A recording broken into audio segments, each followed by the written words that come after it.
What's good, YouTube? Back with another video, and today I'm gonna be showing you guys how I flipped the Ghostbusters and how I won me a beat battle. The beat battle was through Beat Cinema. It was 20 contestants, and luckily I came out on top. So let's hop right into this video, and I'll show you guys how I did it. Alright, so I'll start this beat off with the drums. I wanted some drums that were going to hit hard, and I want some drums that had a lot of swing. So let me give you guys a preview of how those sound.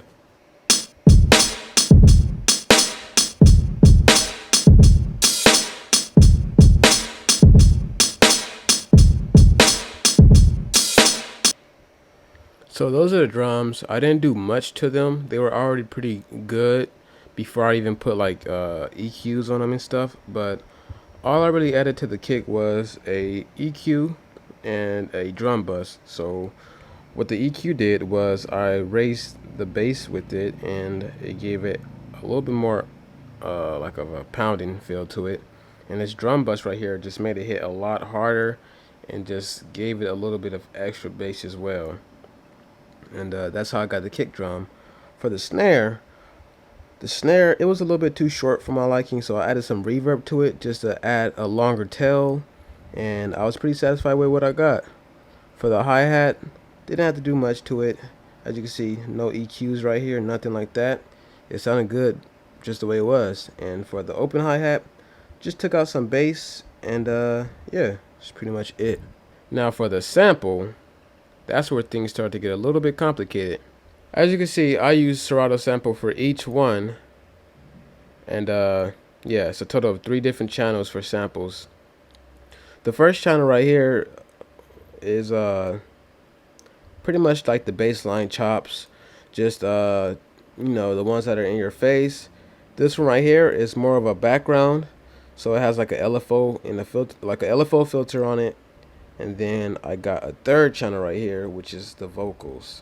So I'm gonna play you the first one first and show you the chops.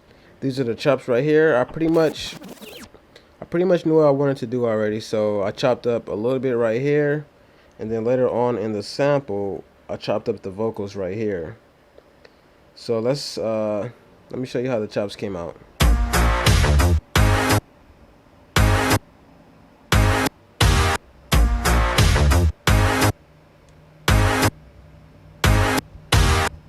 It sounds a little bit boring by itself, but once you start adding different components to it and different ingredients to it, it all starts to fall into place like a puzzle. This is how the other channel sounds with the vocals. So something strange in your neighborhood. Who you gonna call?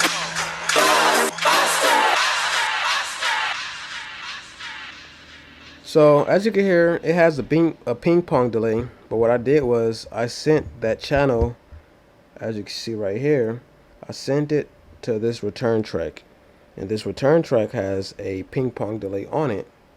So whatever plays from the vocal track gets sent over to the ping pong delay track.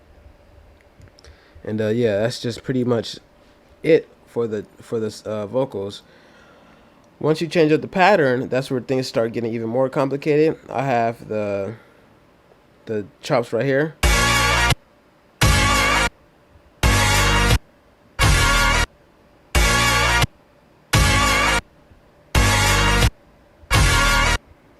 And then I also have a LFO channel right here, the filter channel.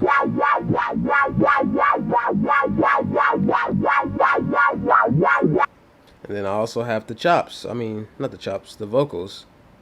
So let's play those. It's gonna sound like.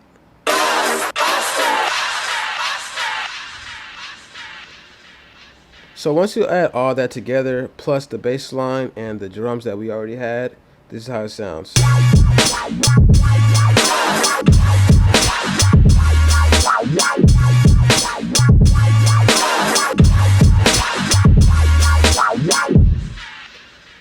After I got that, I kind of wasn't satisfied, so right here I added another pattern, and this one is just a little bit more intense than the previous one. So take a listen.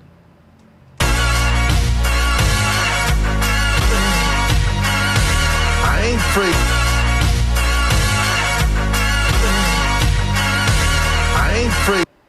So yeah, that one's just a little bit more intense, just to have a build up feeling to it, where it's like, I played this one, now we're gonna get a little bit more intense and just build, even more pressure up. So yeah, that's how I chopped it up. After I had all the chops, all the drums, the bass line, the vocals, I went over to the master channel and I dropped a compressor, a saturator, but I didn't use it, and a multi-band dynamics. So what those three did, they without these, I probably wouldn't have even won the beat battle, because this is the entire mix of the beat right here. This is what makes the beat in your face. This is what gives it that bass right here, So let me show you how it sounds without the multi-band dynamics compared to with the multi-band dynamics.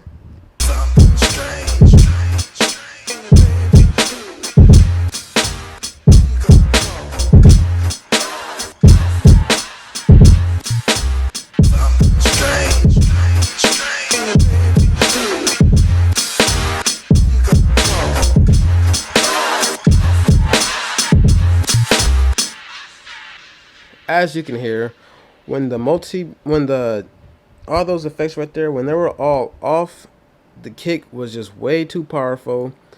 All the other sounds sounded like they were just whispering compared to the kick. The kick was hitting so hard, it was actually making the channel peak, and it was distorting a little bit. Once I added the effects, the compressor right here, that leveled out the kick, so it made it stop hitting so hard.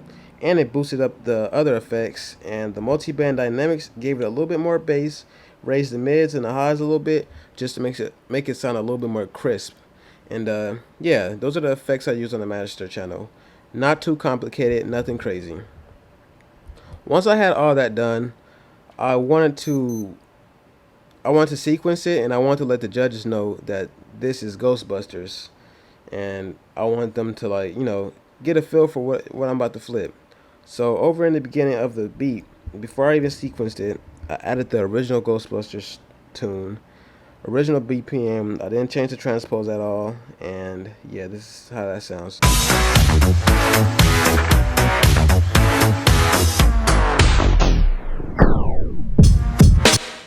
So as you can hear, it has like a tape stop effect on it, and that's what this effect is right there, glitch 2.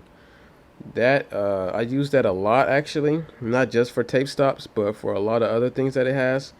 But as you can see, this is the tape stop effect when it got activated, and it's at the tape stop. The slowdown is at 8 beats. So yeah, that's how I got that effect. If you like that, check it out. I think it's about 10 to 20 bucks. Yeah, I'm not sure. It might be even cheaper than that.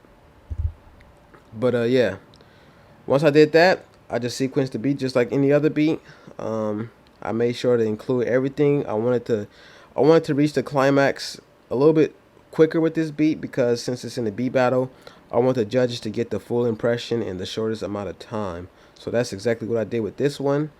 And yeah, it worked out pretty good. So in the end, this is how it turned out.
And that's the beat right there.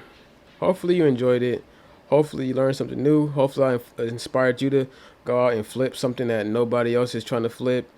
And yeah, All right, so that's gonna do it for the video, man. Big shout out to DiBiase. He mentored me throughout this whole journey, all the way from my first beat battle when I was getting second, third place. Sometimes I wouldn't even place, and he's been helping me out throughout the whole way, and I just took his advice. So thanks to him. Shout out to Beat Cinema and Lonzo and Bryzen. They had me nervous the whole way throughout. They was playing some heat, so make sure you check them out. And yeah, man. Thanks to all the day ones and all my Patreons and everything like that. If you haven't checked out my Patreon, make sure you go do that. Link is in the description. But yeah, man, that's pretty much all I got to say, man. Peace out.